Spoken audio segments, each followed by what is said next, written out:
You might not know this.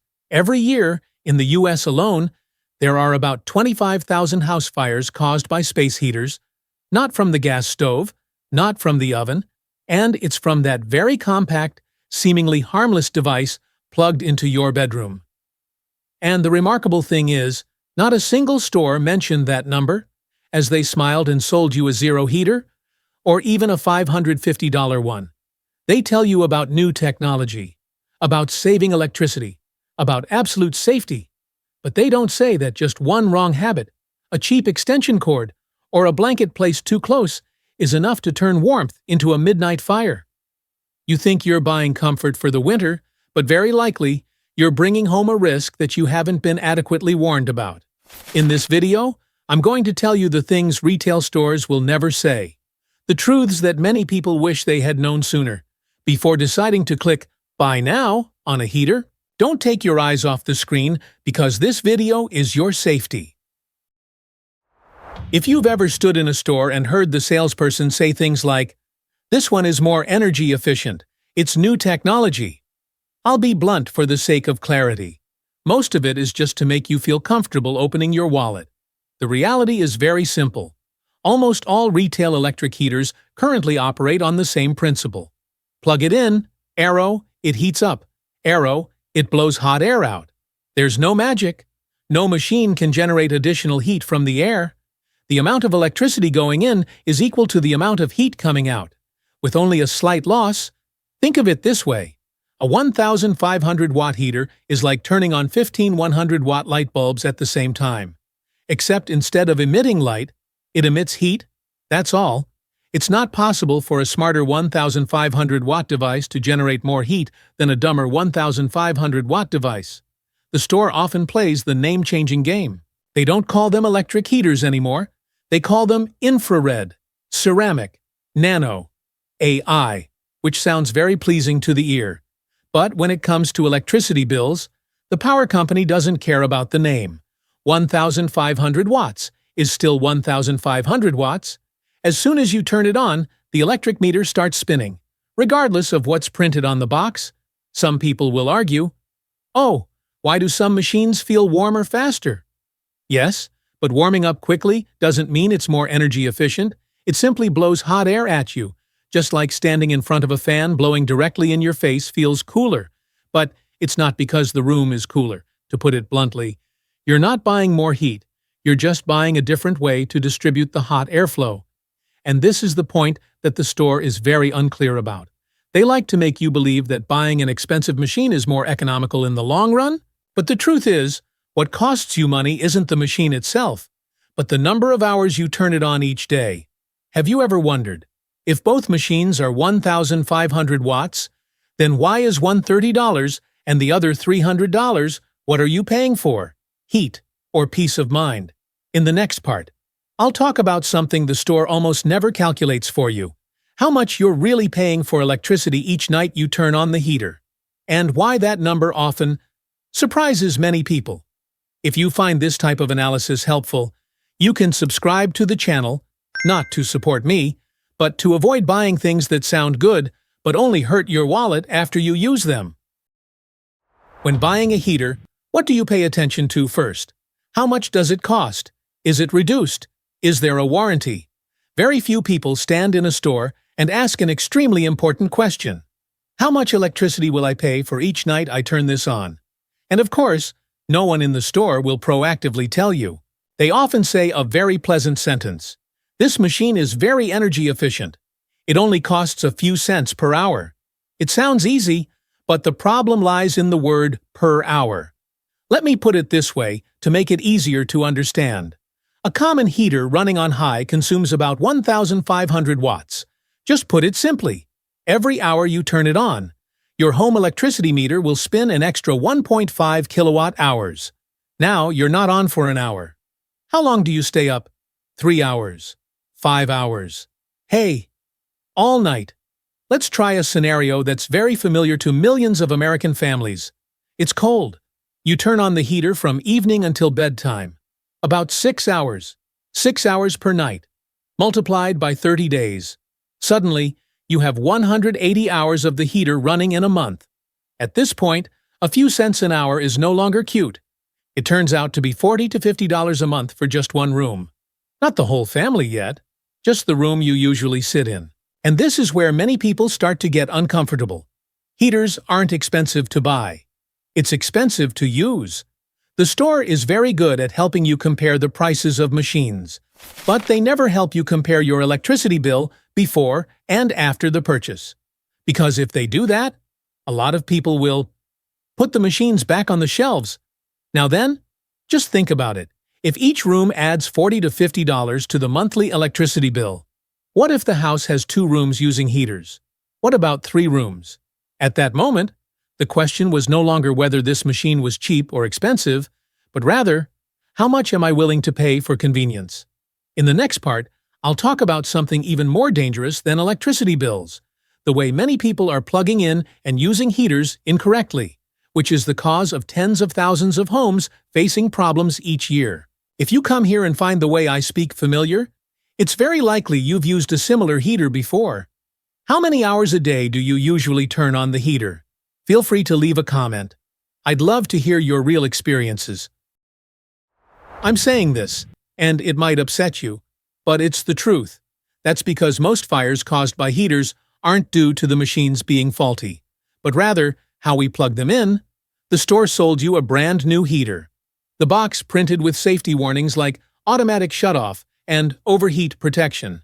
But they never stood by your side to ask, where are you planning to plug this in at home? Wall socket. Hey.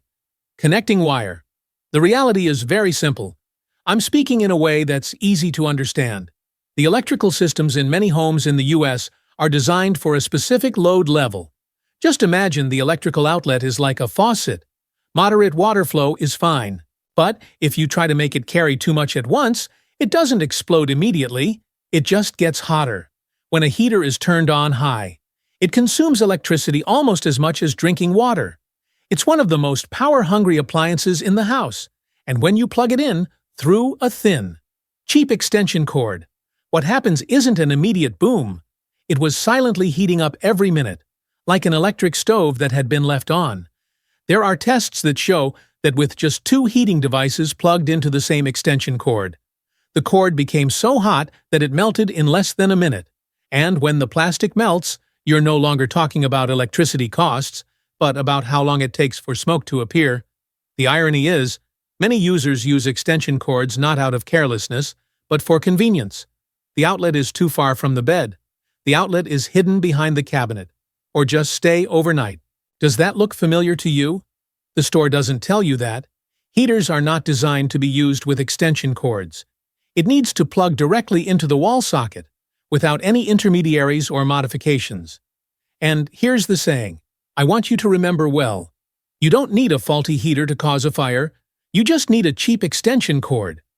Now I'm going to ask you a question, and you can answer honestly in your head. Is the heater in your house plugged directly into the wall, or is it connected through an extension cord? In the next part, I'll talk about something that sounds very old-fashioned, very grandmotherly, but saves a lot of homes from trouble. The distance rule, how far away from everything a heater needs to be safe, and why most bedrooms violate that rule every night. Hearing the figure of 25,000 fires each year caused by space heaters, many people immediately react. They must be low-quality heaters. It's probably cheap stuff. It's probably due to a rare technical error. But to be honest, most of them aren't accidents, but bad habits repeated every winter. The heater didn't just catch fire on its own. It doesn't go crazy at midnight. Usually, it's because we put it in the wrong place. Use it at the wrong time. And believe, it'll probably be okay. What is the most common habit? It's very simple. Placing the heater too close to soft things. A blanket draped over the edge of the bed. A curtain panel flutters gently in the wind. A coat is hanging temporarily on a chair. Those things look harmless, soft, and warm, but when exposed to continuous heat, they don't need to burst into flames immediately. They simmered silently, like a towel left on an electric stove, until they reached a critical temperature, and then, whatever would happen, would happen. Then there's the second habit, which is even more dangerous, leaving the heater on while sleeping. I know many people will object. If you don't turn it on, it's cold and you can't sleep. But here's a hard truth. Sleep is when you're least able to react quickly. If there's a slight burning smell, if there are strange noises, if there's thin smoke, you won't be able to handle it in time. And many serious fires occur precisely during the hours when people are sound asleep. The third habit sounds very familiar. Connecting wires, just for temporary use. This wire is thick. It's okay. I've been using it for several years. Those very phrases appear in countless post-fire follow-up stories. It's not because the machine broke, but because of the accumulation of risk over time, which eventually exceeded a threshold on a certain night. Let me put it this way, for easier understanding. A heater is like a very strong person. If you put it in a cramped space full of flammable materials and leave it unattended overnight, bad things aren't a matter of luck, but of when. Now I'm going to ask you a question, and please answer honestly. How far away from your bed, curtains, and chairs is your heater placed? And do you ever let it run while you're asleep? If these questions make you a little uncomfortable, that's good, because it's doing its job correctly. In the next part, I'll talk about a very old, very grandmotherly rule, but one that keeps many families from ever having to call the fire department. The 3-foot distance rule. Why placing a heater even a little closer is putting yourself at risk. If you find these kinds of shares more realistic than advertisements, you can subscribe to the channel. It's not just for fun, but so that every winter, there's one less wrong decision that many people have paid a very high price for. If you've ever read a heater manual, you've surely seen this sentence. Place the heater at least 3 feet away from all flammable materials. Does that sound familiar? So familiar that most people overlook it. How far is 3 feet? About 1 meter? Not a little bit. Not leaving enough for peace of mind, but a real, gaping void. The problem lies here. In the minds of many people, a heater is like a fan. The fan can be placed near the bed. The fan can be placed right next to the curtains. It doesn't matter, but heaters don't play that way. Heat doesn't behave like wind. It accumulates, smolders, and doesn't need to burst into flames immediately. A thin curtain, a draped blanket, a fabric-covered chair. If heated long enough, they will spontaneously become kindling.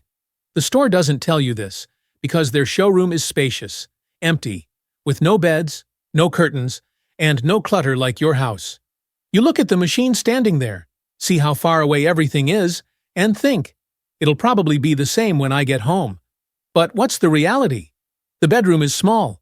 The bed takes up almost the entire space. Curtains right by the window. The coat is temporarily hanging on the chair. The power outlet is usually located right next to the foot of the bed, and just like that 3-foot distance evaporated without me even realizing it. Many people don't place heaters close to flammable materials from the start. They got it right. And then during daily activities, pull down the blanket, push the chair closer. The curtains blow in when it's windy. Everything moved very slowly, very mundanely, until there wasn't enough distance anymore. Let me be blunt. 3 feet is not a number to be taken lightly. It's a buffer to give you time to correct your mistakes before the heat builds up enough to cause trouble. Now, I'm going to ask you a question. Answer honestly. If you stood up right now and measured from the heater to the bed, curtains, chair, would it be a meter? If the answer is probably not, then you just understood why this rule has been repeated for decades. In the next part, I'll talk about something that many people believe in absolutely, but perhaps a little too much. Safety labels, certifications, and logos printed on boxes. Why some are trustworthy and others are just there to give you peace of mind when you buy. Let's continue. When buying a heater, there's one thing almost everyone looks at first. The safety logo on the box. UL-ETL, certified, tested. Seeing those words, many people breathed a sigh of relief. Oh, it's been tested. It's probably okay. But let me be blunt. A logo only gives you peace of mind when you buy, not when you use it. The issue isn't whether the safety label is fake or genuine from the start. The problem is that a lot of people believe that label is a bit too much. It's like, once you have the certification, you can put it anywhere. Since it's automatically cutting off, it's probably okay. And that's when the risk begins. In real-world tests, some machines shut down almost immediately when tipped over or faced with dangerous situations. It only takes a few seconds for the power to cut off and heat generation to stop. But there are also other machines that continue to heat up for a few more minutes, even though they should not exist for another second. Let me put it this way, to make it easier to understand. 3 seconds is like, oh, there's a problem, but there's still time. 4 to 8 minutes is enough time for something soft to turn into bait. The store will never tell you that. They don't say that even though they both have safety labels.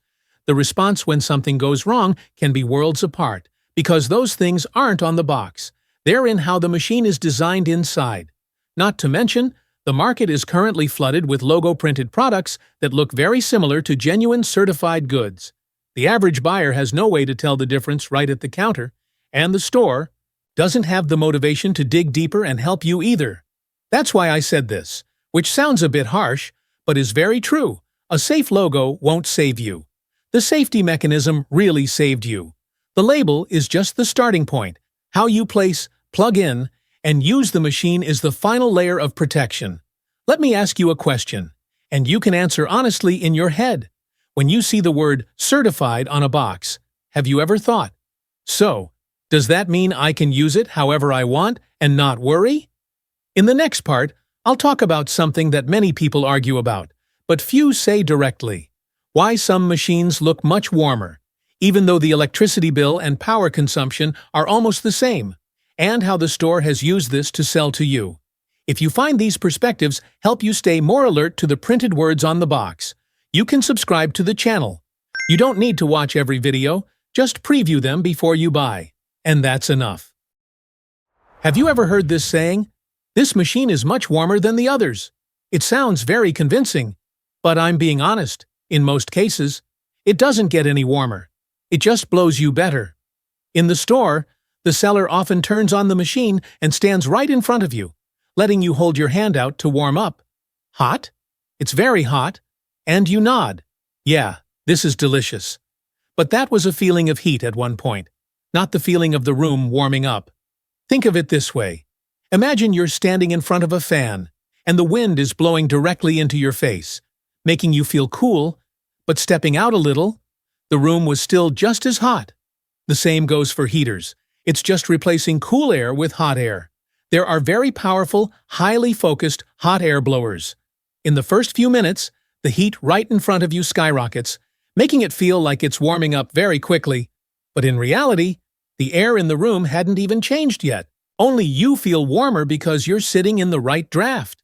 The store really likes this type of experience because it gives immediate results.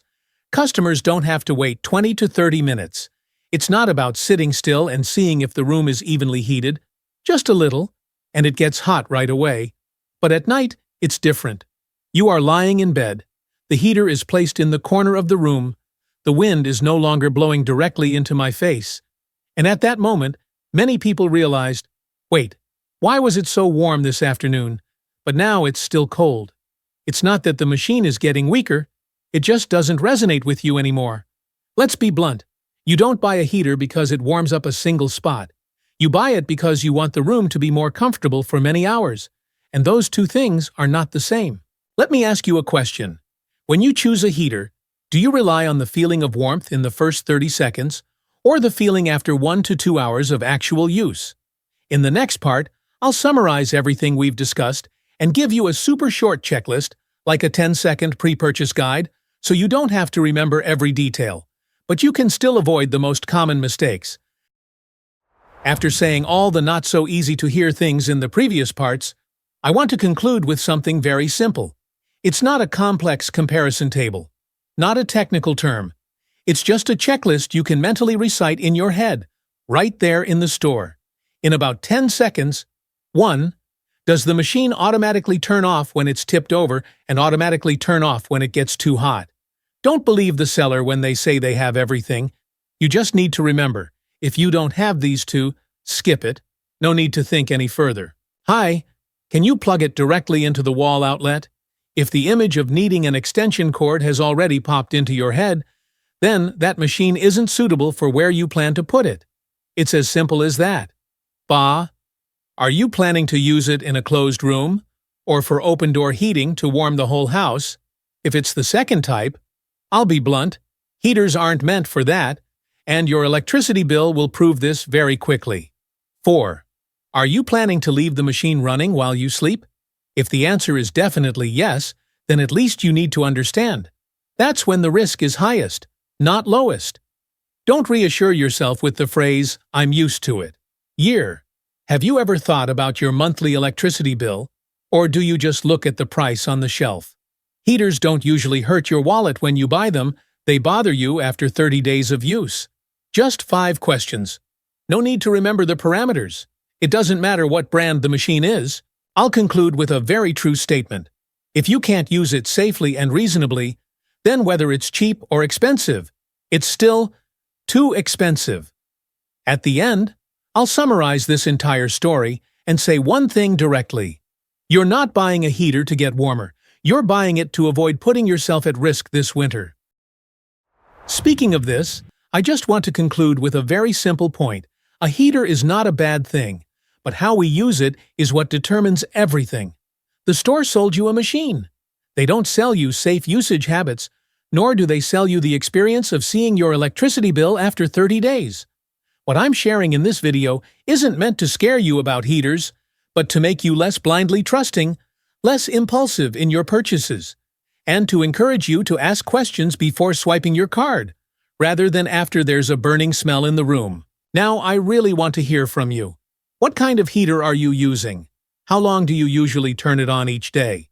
Is there anything in this video that surprises you or seems familiar? Just leave a comment. I'll read everything. A lot of valuable experience comes from those everyday stories. If you find this content helps you stay a little more alert before you buy, you can subscribe to the channel. You don't need to watch it for fun. You don't need to watch the whole thing. Just watch it at the right time, before you decide to buy something else you think is harmless. A small note: this video is only intended to share personal experiences and perspectives, and does not replace the manufacturer's instructions or professional advice on electricity and safety. When using any device, always read the instructions carefully and follow the safety regulations in your area. Winter comes every year, but a wrong decision only needs to happen once. Thank you for watching until the end. See you in the next videos.